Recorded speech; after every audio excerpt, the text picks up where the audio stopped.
Hello my brothers and sisters in nerdiness, welcome back to the Spider's Web. In this video we're going to be painting this mini from Games Workshop's Warcry's Darkoath Savagersbox set.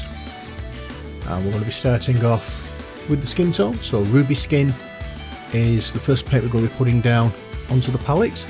This is the paler of the two, and this is going to act as the highlight colour. And the other colour we're going to be putting on, as you'll see in a second, is Topaz Skin. Slightly darker, not by much, but this acts as the actual skin tone of the mini. So that we'll put this down as the skin tone, which will be the midpoint, and then we'll add a wash later on to darken it down a little bit. Then we'll reapply some of this to the high parts of the model, and then start highlighting later on. That's how it works in general. You'll see what I mean as we go on if this is the first video that you've watched with these. So I'd like to thank Andy from Wigan Wargames and Roleplaying Group for providing these minis for us to paint. As you know, I'm not a Games Workshop fan, as it were. So these minis give me a little bit of a different subject matter for my videos, and I hope you've enjoyed them. After these we have some Necromunda minis. We also have a few more of the Arena X minis, not from Games Workshop, but I'm just letting you know what we have coming up from the ones that Andy has given me. We also have that blooming big Cthulhu and a big dragon as well from Andy, but you know, time will tell how we get along with this. But once I finish these Warcry minis, I'm going to get on with a few of my own just for a change, and then we can get back to Andy's stuff. So that's the skin tone all painted up, and now we're going to be going into the cloth areas. I'm using Demonic Yellow to highlight the cloth. I wouldn't say skirts, but you know what I mean. So yeah, it's this area. So what we're going to be doing is some edge highlighting down the, with lines, and then little scratchy motions, making very tiny lines, or stippling on the flatter areas of this, just to give it a look of texture. Now as we're going on, you will see the Army Painter logo pop up. That is when I'll be using some of the coloured metallics from the paint set that Army Painter was good enough to send me as a review copy. Monster Brown isn't one of them, but this is the one we're going to be using next. So when you see the Army Painter logo, you'll know why. It's because I'm using a free paint that they sent me. So this Monster Brown is going on all the fur, just to highlight that and make it stand out a little more. That includes the loincloth, for want of a better word here. Now we'll mix a few different colours that we put in, and we'll also use this as a highlight for the spear shaft. There we are. So the next colour we'll be using is on the dry palette, and that's Soft Skin Wash, and obviously this is going all over the skin to darken it down a little bit before we can bring the highlights back up. So we'll cover the skin in this colour, and this gives the depth to the skin to make it look a bit more three-dimensional. I mean, it is three-dimensional, but if you don't use this to add some darks, then you can make it look a little flat, and that's not what we want from these lovely minis. Don't get me wrong, I'm not a fan of Games Workshop stuff, but the minis are really nice. And I think I mentioned in the last one I have a bit of an issue with this one, because on that hand that I'm painting, the wrist and the hand don't line up terribly well, but never mind. You'll also see that I didn't quite get the left arm around the bicep or tricep area cleaned up properly. necrotic flesh is next. So when we get to it, you'll see what I mean. But yeah, it's a mistake. Something I missed. I should have been watching what I was doing as I was putting these together, but completely missed it. And I also did the same on another mini, but I decided to do something about that in the video for painting it. Where I don't in this, I try to disguise it. And you'll see how. So same again with this one, with it being cloth. Little stippling motions just to give it a look of texture. Necromancer cloak next. We'll be using this to highlight her. I wanted a fairly darkish grey. I didn't want anything that was going to stand out too much, unfortunately. This is the darkest grey I had, or I have, I think. And it's still a little too light. So, although I like it, you know, I think I wanted a little darker. So let's get the dry palette out again and use Grim Black Speed Paint to go over what we've just painted. And bring that black, that depth back to the herd. So what I like about acrylic paints, they dry incredibly quickly. So what we're using next is Royal Purple. This is one from the coloured metallics paint set. So we'll use this on some of the metallics, especially the sword tip, as you can see there. Not sword tip, the spear tip. And the odd little armour panel that we have, and we'll also use that with glitter green as well as a highlight colour for this. Now you'll see in a moment that I'll start using it on the spear, but I don't really like the look of it.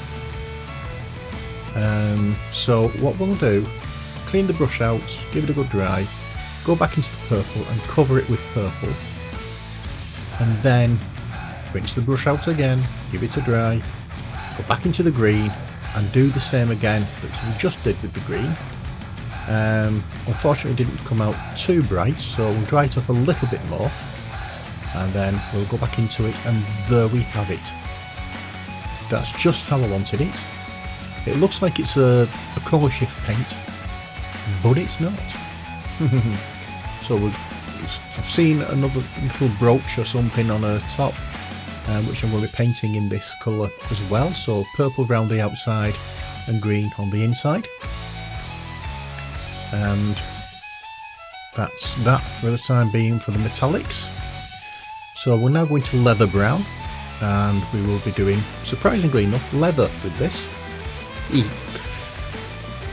Sometimes it's very obvious. It says we do exactly what it says on the tin. So we'll highlight some of these leather areas and just picking out various details and just making some areas stand out a little bit more. So back in with the metallics, I've seen another brooch on the back of the, well, on her back, so we'll do the outside purple, inside green, the way we did it on the front. And that is it for the coloured metallics. Now back into the flesh and the skin tone that we're going to be using. We're going all over every raised area of skin with this tone.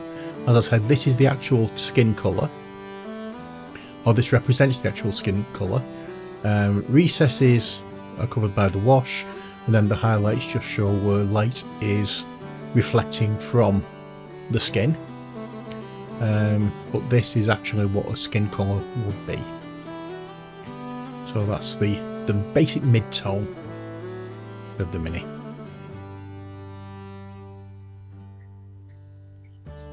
So as I say, all raised areas will get a coat of this, and you don't want to go too heavy with the distinction between the shadows and the main skin tone, because you don't want them. You don't want to look in blocky or too defined. You want looking the skin a lot smoother looking than a the male counterparts. So there we are. Mouldy clothes next, and this one we're going to be using to highlight all the wraps and the ribbons and whatnot on a spear.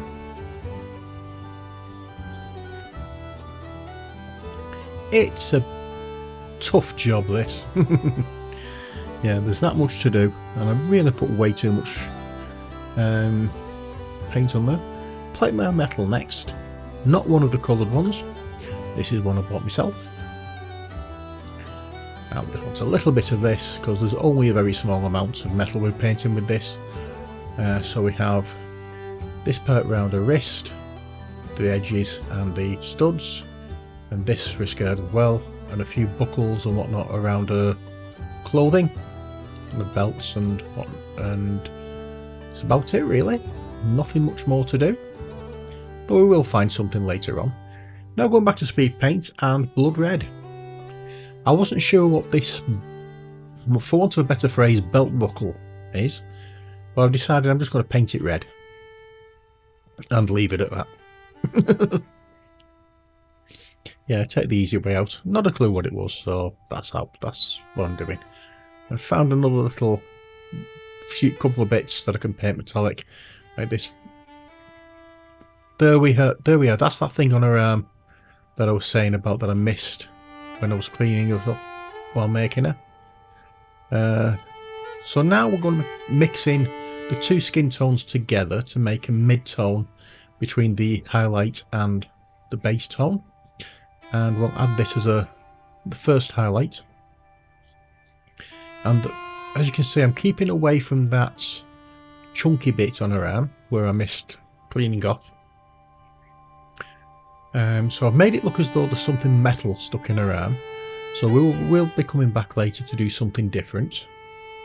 Sometimes you can disguise them, sometimes you can't. I missed another piece on another model, and I do something about that. But with this one, I'm just trying to disguise it. It's thematic that way. So again, we're going all over the raised areas with this, but only where the light is going to hit. You don't want this going everywhere like the previous step when we were doing the skin. We just want this to go on where light is hitting. So that's that. That's the area I'm talking about. And what I should have done when I was putting that together, when I was making the model up, is get my knife and scrape it off. Scratch, scratch, scratch, scratch, scratch, which I didn't do. So now what I've done is that the offending piece I've painted metallic, and now we're going to go over it with crusted saw to make it look as though she's been in a fight and she's been injured in some way, and there's some metallic piece has been broke off as it's hit her, and she's bleeding from that. Yeah, the best I can do really. It's thematic. And now going into the paler flesh tone, we're going to do the final highlight of this. This is the more extreme highlight. And this is to make the exceptionally raised areas a lot brighter. So if you'd like to help the channel in any way, shape or form, you can always like the video and subscribe. And if you've done that, then you really need to press the bell to get notified of any future videos. But again, all you just do that if you find these videos useful or you've enjoyed them in whatever way. If you'd like to help financially, you can become a patron or buy me a coffee. The way you can do that, all the details for that rather, is in the description. So we're coming close to the end of the video, and hope you're liking what you see so far. Just a little bit to do now. I thought I'd finish at this point, but it turns out that I had. What am I talking about? This is the last bit of the video, so I hope you've enjoyed it. Until next time, as always, stay safe and take care. God bless, and bye for now.